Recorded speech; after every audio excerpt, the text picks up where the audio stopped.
Hello class 8, আমার নাম সুস্মিতা রায়, আমি তোমাদের নতুন বেঙ্গলি টিচার। আজকের ভিডিওতে তোমাদের পাঠ্য শিকল পড়ার গান কবিতাটি আলোচনা করা হবে।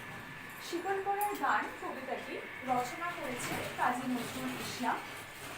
কাজী নজরুল ইসলামের শিকল পড়ার গান কবিতাটি বিস্তারিতভাবে আলোচনা করার আগে আমরা জানব কবি পরিচিতি সম্পর্কে।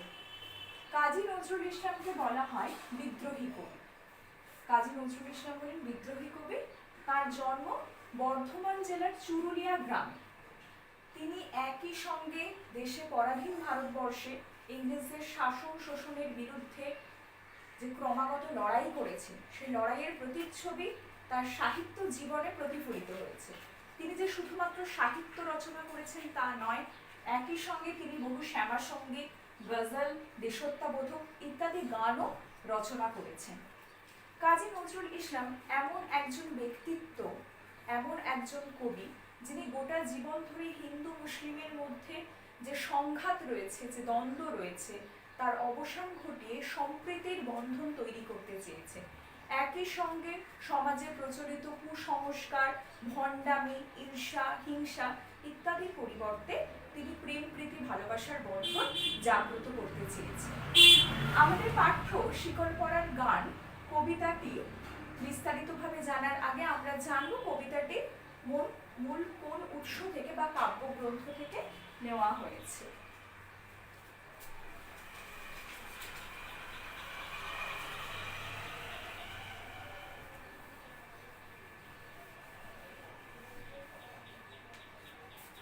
কাজী নজরুল ইসলামের শিকল পড়ার গান কবিতাটি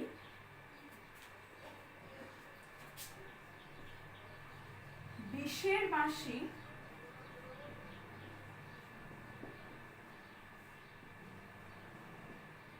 কাব্যগ্রন্থ থেকে নেওয়া হয়েছে। কাব্যগ্রন্থ থেকে নেওয়া হয়েছে।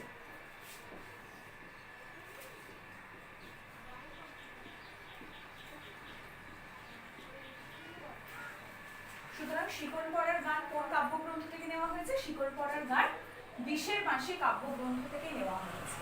এছাড়া কাজী নজরুল ইসলাম একাধিক কাব্যগ্রন্থ রচনা করেছেন, যেমন সেগুলি হল সর্বহারা, সাম্যবাদী,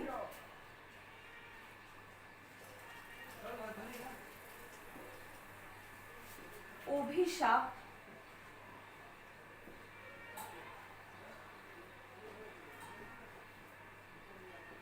দোলন চাপা,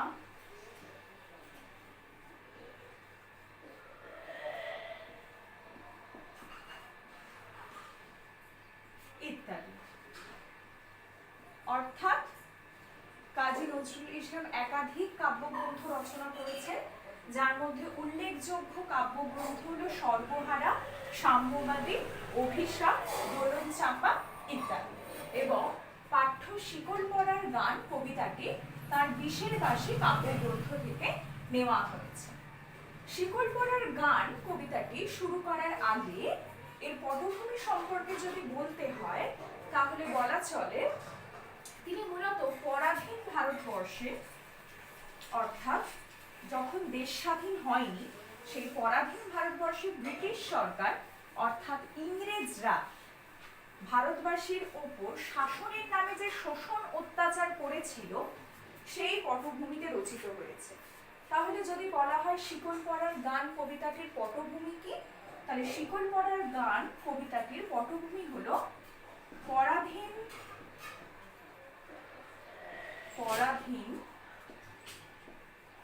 ভারতবাসীর ওপর ইংরেজ শাসনের শোষণ অত্যাচার। ইংরেজ শাসনের শোষণ অত্যাচার।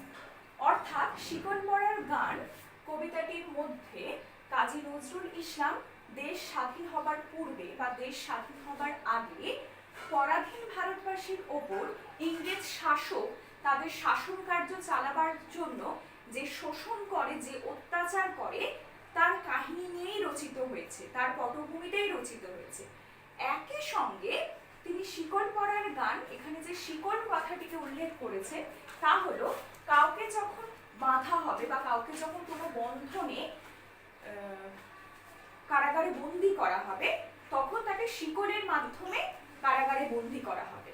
তো ইংরেজ শাসকরাও এখানে শোষণের নামে পরাধীন ভারতবর্ষের যে সাধারণ মানুষ তাদেরকে শিকল পরিয়ে কারাগারে বন্ধ করে রেখেছে। কিসের নামে? ইংরেজ শাসনের নামে। মূলত এই ইংরেজ শাসকদের শাসন কার্যের যে অত্যাচার, যে নিপীড়তা, যে লাঞ্ছনা ইত্যাদি বিষয়বস্তুর উপরেই এই শিকল পরার গান কবিতাটি রচিত হয়েছে। এবার আমরা কবিতাটি বিস্তৃতভাবে আলোচনা করব। শিকল পরার গান কাজী নজরুল ইসলাম। এই শিকল পরা ছল মোদের, এই শিকল পরা ছল, এই শিকল পরেই শিকল তোরের করব রে বিকল। অর্থাৎ কবিতার শুরুতেই কবি বলছেন আজ যাদের হাতে পায়ে শিকল পরানো হচ্ছে আন্দোলনকে স্তব্ধ করার জন্য। কিসের আন্দোলন? ইংরেজদের বিরুদ্ধে, ইংরেজদের শোষণ অত্যাচারের বিরুদ্ধে যে পরাধীন ভারতবর্ষের সাধারণ মানুষ আন্দোলন করছে তাদেরকে স্তব্ধ করার চেষ্টা হচ্ছে, তাদেরকে আটকানোর চেষ্টা করা হচ্ছে। কিভাবে আটকানোর চেষ্টা করা হচ্ছে? না তাদের হাতে পায়ে শিকল পরিয়ে। শিকল হলো মূলত ধাতব, শিকল হলো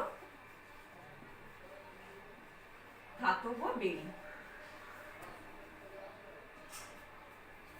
অর্থাৎ কবিতার শুরুতেই কবি বলছে যে আজ যারা, অর্থাৎ পরাধীন ভারতবর্ষের মানুষরা যারা ইংরেজদের শাসন শোষণের বিরুদ্ধে গর্জে উঠেছে, আন্দোলন করছে, বিপ্লব করছে, তাদের স্তব্ধ করার জন্য বা বলা চলে তাদের আটকে রাখার জন্য ইংরেজ সরকার তাদের হাতে পায়ে শিকল পরিয়ে তাদের পথকে বন্ধ করে দিচ্ছে।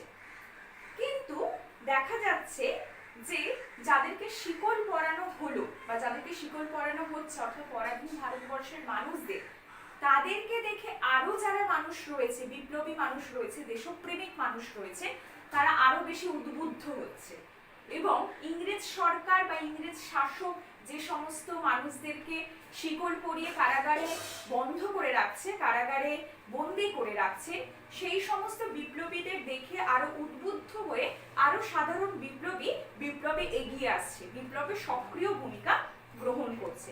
কিন্তু তাদের আর শিকল পরিয়ে আটকে রাখা যাবে না। কেন? কারণ সেখানে শিকল ছল মাত্র। কত মানুষকে শিকল পরাবে? শয়ে শয়ে সাধারণ মানুষ, শয়ে শয়ে পরাধীন ভারতবর্ষের মানুষ যারা দেশকে স্বাধীন করার জন্য ইংরেজদের শাসনের বিরুদ্ধে, শোষণের বিরুদ্ধে, অত্যাচারের বিরুদ্ধে গর্জে উঠেছে, কত মানুষকে ইংরেজ সরকার শিকল পরিয়ে বাঁধবে। তাই কবি এখানে বলেছেন যে শিকল পরেই শিকল তোদের করব রে বিকল। অর্থাৎ তোরা যে শিকল পরাচ্ছিস, অর্থাৎ ইংরেজ সরকারকে বলছে, তারা যে শিকল পরিয়ে পরাধীন ভারতবর্ষের মানুষকে বেঁধে রাখার চেষ্টা করছে, সেই পরাধীন ভারতবর্ষের মানুষ কিন্তু আর শিকলে বাঁধা হয়ে থাকবে না। তারা কিন্তু এই শিকলটাকে ছলনা হিসেবে নেবে এবং সেই শিকলটাকে তারা বিকল করবে। বিকল কথার অর্থ হচ্ছে অকেজ, বা বিকল কথার অর্থ হচ্ছে যা কাজের নয় বা যা কাজে লাগে না। সুতরাং কবিতার শুরুতেই কবি কিন্তু বলে দিলেন যে ইংরেজ শাসক দেশের পরাধীন ভারতবর্ষের সাধারণ মানুষের ওপর অত্যাচার করে, শোষণ করে তাদের যে শিকল পরাবার ছল করছে বা তাদেরকে যে শিকল পরিয়েছে তা সাধারণ মানুষ কিন্তু ছলনা হিসেবে নিয়েছে। এবং একই সঙ্গে কবি বলছে এই ছলনা কিন্তু দীর্ঘস্থায়ী হবে না। এই ছলনাকে, শিকল পরার এই ছলনাকে কিন্তু পরাধীন ভারতবর্ষের সাধারণ মানুষ যারা অত্যাচারিত হচ্ছে, নিপীড়িত হচ্ছে, তারা কিন্তু খুব শীঘ্রই বিকল করবে, সমবেতভাবে, সংহতভাবে। যেটা বললাম যে একজন দুজন মানুষ নয়, শয়ে শয়ে হাজার হাজার ভারতবাসীর সাধারণ মানুষ, পরাধীন ভারতবর্ষের সাধারণ মানুষ যাদের ওপর অত্যাচার করা হচ্ছে, লাঞ্ছনা করা হচ্ছে, পীড়িত করা হচ্ছে, তারা শয়ে শয়ে আসছে শিকল পড়তে। কিসের শিকল পড়তে? যে আমাদেরকে তোমরা দেশ স্বাধীনের নামে বা দেশের শাসনের নামে আমাদের উপর যে অত্যাচার করছো, সেই অত্যাচারে আমাদের ওপর শাসন করলেও আমরা কিন্তু এই শোষণটাকে মেনে নেব না।